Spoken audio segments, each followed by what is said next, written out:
Sa halos 2,000 taon ng kasaysayan, nanatiling pare-pareho ang misa, lahat sa Latin, mahigpit ang ritual, at ang mga tao ay halos tahimik lang na nakikiisa. Pero noong October 11, 1962, binuksan ni Pope John XXIII ang pintuan sa pagbabago.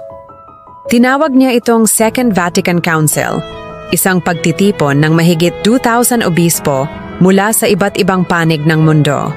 Panahon iyon ng Cold War, bagong teknolohiya, at mabilis na pagbabago sa lipunan.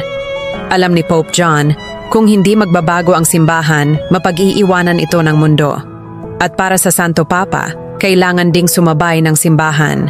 Sa kanyang talumpati, sinabi niya, "It is not the gospel that changes. It is we who must understand it better." Ang simbahan ay dapat maging bukas, nagdadala ng liwanag, hindi takot. Isang simbahan na kasama ng mundo, hindi laban dito. At dahil sa Vatican II, nagbago ang lahat.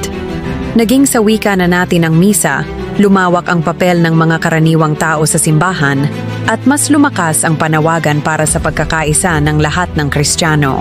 October 11, 1962, isang araw na nagbukas ng pinto. Hindi lang para sa Vatican, kundi para sa milyon-milyong mananampalataya sa buong mundo. Kung naniniwala ka ritong nakakatulong ang pagbabago para magkaisa, i-like at share mo ang video na to. Thanks for watching and see you again bukas.